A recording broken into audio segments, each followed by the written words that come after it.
Buongiorno, don't worry, I haven't lost Julie, she's over there, and there she is, sitting over there. But I just thought, because she wanted to sit there. It's warm, but actually, as you can see, it's actually cloudy. This afternoon, it was bright, brilliant sunshine. It's been hot here today, as you might have known. I know it's hot throughout Europe, but it's been very, very warm here, unseasonably hot here.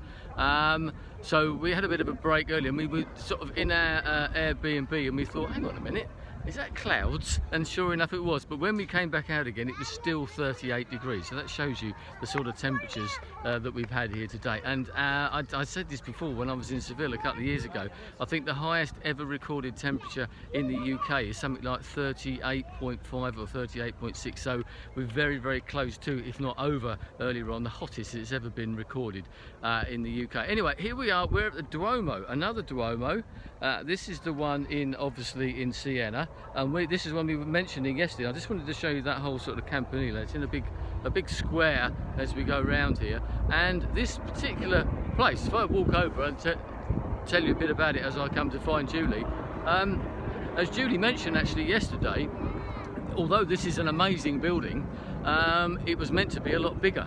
And you can see behind me over here, actually, over this bit over here, they were going to build it around there as well, but because it was started in the 1340s, but because of the Black Death coming along and literally decimating the population of the town, the city, and also the country, and most of Europe for that matter, that stopped, and then Florence took over. So that's why that never happened. But we still had this amazing view here. No, not Julie, although she's good to look at. But if you look up here, I mean, that's some view, isn't it, up there? You can't really see, but it's actually quite pink, isn't it? Yeah, it is. And that colour marble. And we actually came here, we had a wander first thing this morning, because, well, actually, to say, we ended up here, and we came and sat here with the sun coming up around here, and it looked amazing, didn't it? It did. Really nice. Yeah, the light was absolutely beautiful. I mean, I've been lucky enough to go to the Taj Mahal, which once again is made of marble, and that changes colour throughout the day and the evening because of the way that the sun hits the marble, and that happens here as well. But we were up early this morning. We got up at 4:30, so why did we do that? Well, you might remember yesterday we went to see some horses.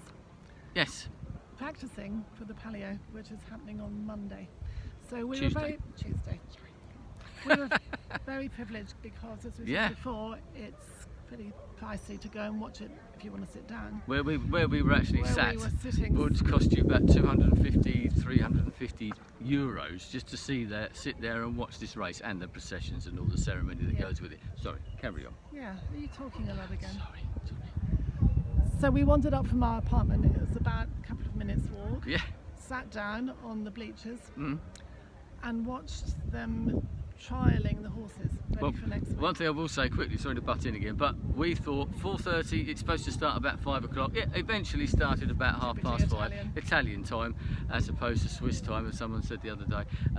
But we thought, there ain't going to be anyone here. By the time it started at 5:30, there were hundreds and hundreds of people. Most of the sort of seats around the outside, the bleachers as they call them, were pretty full up, weren't they? Yeah, so we kind of watched it for free. Yeah, we did watch it for free, yeah. Absolutely brilliant. Yeah. So we were this far away from the horses, running pretty fast. They do 3 laps like they will in the race, the real race, and then they decide which ones are going to continue on to the real thing. They did, like seven horses in each sort of trial. It's not a race as such. What they do is they just run around to pace the horses, to see what the horses are like. And actually they were issuing out sheets, like form sheets if you want, telling you the name of the horse and who the jockey was, because they're the same jockeys every time, I believe. It looked like it. Did we watch four of the trials? I think we watched there were trials. 6 altogether. I think there were 6 altogether. But just sitting there watching them go around, and obviously some of the horses are better than others. The whole idea is that it's a trial. Some of them really went round,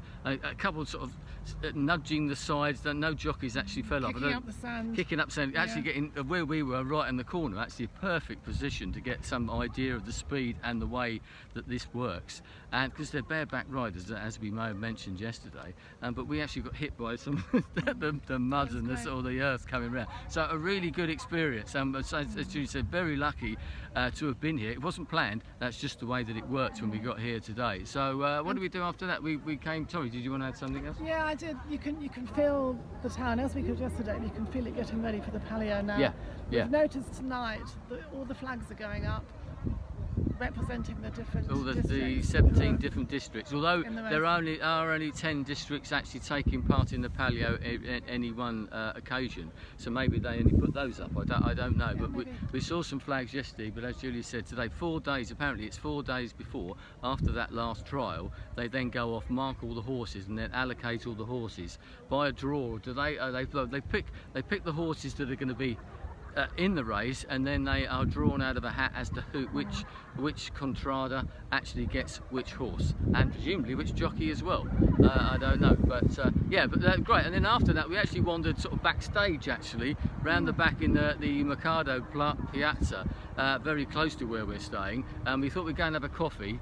And it was amazing. It was like being backstage at a big event. There were horses all over the place. The little cafe where one of the horses actually got led into the cafe, didn't it? And it was really good, because you really felt that you were getting under the skin of the place. Because as Julie said, it's like a religion here, because the TV station was going from 5 o'clock this morning. All the bars, or some of the bars around that area, were open, the cafes, and as I said, hundreds and hundreds of people there come to see this. So we've been very lucky, I think. This is our taste of it. Yeah, we've had a wander around today. We've taken it fairly easy, partly because of the heat, but we didn't go out to Campanile there, partly because it wasn't open, because of all the stuff that's going on around the Campo for the Palio next week. But it's a nice city, isn't it? Yes, I really liked it. You have a real sense of passing through.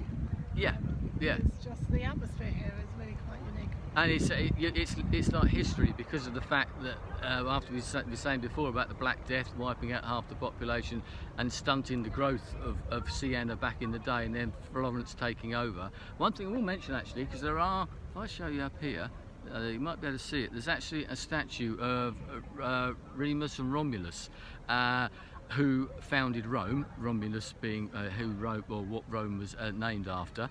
And what was it? One of them killed the other, didn't they? I forget. Was it Romulus killed Remus? They were brothers. Yeah, but Remus's sons came here and supposedly founded Siena. Hence the statues that you've got around here of the wolves suckling, because Romulus and Remus supposedly suckled by wolves. It's all a little bit fanciful, but it shows you all the connections and how all these things sort of join up. One thing another quick thing, we were thinking earlier on, so we were back at our Airbnb sort of sweltering and thinking we really should be going out, but it's been so hot, you don't really want to be in the sun too much. But they haven't got the sort of fountains here that they have in other places, and we think that is once again partly because the growth of the city was stunted, and most of the fountains in places like Rome and certainly in Florence were built during the Renaissance sort of times, that sort of time, or later, whereas they didn't have that development here. So that is one thing sort of slightly lacking, especially on a day like today. There's nothing quite like sitting. What everyone does is collapse on the steps of the churches, which is what we've been doing. At least 17 churches here. Yes, one for every contrada. Yeah. So anyway, yeah, great. So this will probably be our last video, because we're coming back home tomorrow via Florence once again. But a great holiday, and I'm very pleased that Julie dragged me along to see a bit of Florence and a bit of Tuscany, and with some added Siena as well. Some added Siena. Everyone needs some added Siena. So we'll leave it there until next time. Ciao. Ciao.